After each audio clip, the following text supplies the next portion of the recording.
Lust. It's a word that carries weight, often whispered in hushed tones.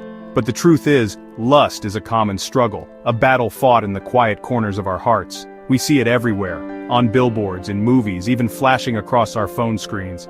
It promises pleasure, excitement, a fleeting escape from the everyday. But this promise is a lie, a dangerous illusion that can lead us down a path of emptiness and regret. Lust seeks to control us, to dictate our thoughts and actions, to keep us from experiencing true joy and fulfillment. It whispers that we are not enough, that we need something outside ourselves to be happy. Yet even in the midst of this struggle, there is hope. We are not alone in this fight. We have each other, and we have faith. Faith, like a beacon in the darkness, offers us a way out, a path to freedom and peace. It shows us the way when we feel lost. It reminds us of our true identity, beloved children of God, worthy of love and respect. We are more than our desires. Just as a ship needs a compass to navigate treacherous waters, we need faith to guide us through the storms of temptation. It's time to break free from the chains of lust and step into the light of God's love, where true peace and joy reside. Embrace this journey, and find the strength within. When we talk about faith, we're not talking about blind acceptance or wishful thinking. It's about a deeper understanding and a conscious decision to believe. Faith, in its truest form, is an active choice.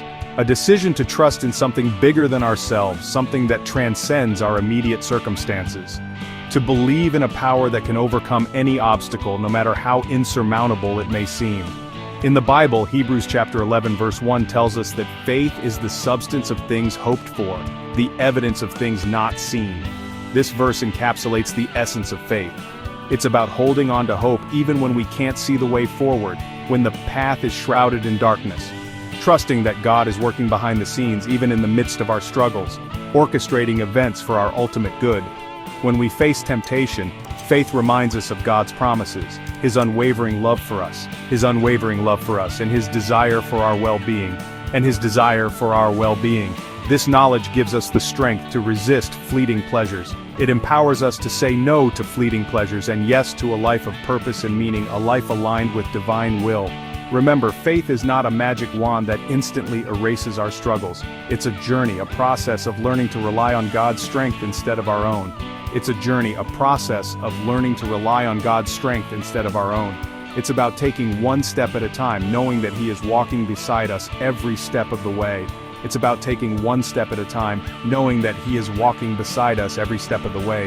Guiding us through the highs and lows of life. Mindfulness. It's a word we hear a lot these days, but what does it really mean? In simple terms, mindfulness is about being present in this moment, fully aware of our thoughts, feelings, and sensations without judgment. When it comes to overcoming lust, mindfulness is a powerful tool. Lust thrives on our fantasies, on replaying past experiences or imagining future scenarios. It pulls us out of the present moment and into a world of our own making. Mindfulness helps us to break free from this cycle. By focusing on our breath, our body, and the world around us, we can ground ourselves in the present moment, making it easier to resist the pull of temptation. Think of it like this: when a wave of lust crashes over us, we have a choice. We can either ride that wave, allowing it to carry us wherever it wants, or we can plant our feet firmly on the ground, letting the wave wash over us without sweeping us away. We live in a world saturated with triggers. From suggestive advertisements to provocative song lyrics, temptation lurks around every corner. It's impossible to avoid these triggers altogether, but we can be proactive in minimizing our exposure. Think about the things that tend to trigger lustful thoughts for you. Is it certain websites, movies, or TV shows? Perhaps it's certain environments or social situations. Once you identify your triggers, you can start to create healthy boundaries. This might mean unsubscribing from certain email lists, unfollowing certain accounts on social media, or being more selective about the movies you watch.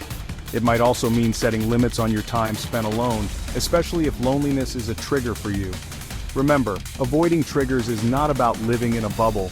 It's about being intentional with our choices, about creating an environment that supports our growth and well-being. Section 5. Healthy relationships. Building a fortress of support. No one can fight this battle alone. We need people in our lives who understand our struggles, who can offer encouragement and accountability. Surrounding ourselves with healthy relationships is crucial in our journey to overcome lust. This might involve seeking out a trusted friend, mentor, or counselor who can provide a listening ear and godly advice. It might also mean joining a support group or finding a community of believers who can relate to our experiences. The book of Proverbs reminds us that iron sharpens iron, so one man sharpens another. Proverbs 27:17. When we open up to others about our struggles, we create space for healing and growth. We realize that we're not alone in this fight, and we gain strength from one another's experiences. Remember, healthy relationships are built on trust, respect, and mutual support. Choose to surround yourself with people who will lift you up, encourage you, and hold you accountable to your commitment to purity. Section 6. Purpose and Fulfillment, Discovering Life Beyond Lust. Lust often stems from a place of emptiness, a longing for something more in life. It promises to fill a void, but it ultimately leaves us feeling emptier than before. To truly overcome lust, we need to discover true purpose and fulfillment in life. God has uniquely gifted each one of us with talents, passions, and desires. When we align our lives with His purpose for us, we experience a deep sense of satisfaction and joy that no amount of worldly pleasure can match. Take some time to reflect on your passions, your interests, and the things that bring you joy. What are you naturally good at? What breaks your heart for the world? What legacy do you want to leave behind? As you discover your God-given purpose, pour your energy into pursuing it with passion and excellence. When we're living a life filled with purpose, lust loses its appeal, and we find true fulfillment in serving God and others. Section 7. Prayer and Reflection, Seeking Divine Strength and Guidance. Prayer is our lifeline to God, a direct line of communication where we can pour out our hearts, confess our struggles, and receive His strength and guidance. When it comes to overcoming lust, prayer is not an option, it's a necessity. In the book of Matthew, Jesus tells us to watch and pray lest you enter into temptation. The spirit indeed is willing, but the flesh is weak. Matthew 26:41. Through prayer, we acknowledge our weakness and tap into God's limitless power. Make it a habit to pray regularly, asking God to strengthen your resolve, to guard your heart and mind, and to help you resist temptation. Spend time reflecting on Scripture, meditating on God's promises, and allowing His Word to transform your thoughts and desires. Remember, prayer is not about reciting empty words. It's about cultivating an intimate relationship with God, trusting in His love and relying on His strength to overcome any obstacle. Section 8. Self-Control, the key to unlocking peace and freedom. Self-control. It's a word that's often met with resistance, conjuring up images of deprivation and restriction. But the truth is, self-control is not about denying ourselves pleasure. It's about choosing lasting joy over fleeting gratification. Galatians 5:22-23 tells us that self-control is a fruit of the Spirit, a gift that God gives to those who belong to Him. It's not something we muster up on our own strength, it's a result of surrendering our will to God and allowing Him to transform us from the inside out. Think of self-control as a muscle that needs to be exercised regularly. The more we practice saying no to temptation, the stronger our self-control becomes. Start with small steps, making conscious choices throughout the day that align with your values and goals. Remember, self-control is not about being perfect. It's about progress, about getting back up when we stumble and continuing to move forward in faith. Section 9. Finding Peace, Embracing Faith's Promise of Victory. The journey to overcome lust is not always easy. It is a path filled with trials and tribulations, testing our resolve and faith at every turn. There will be setbacks, moments of weakness, and times when we feel like giving up.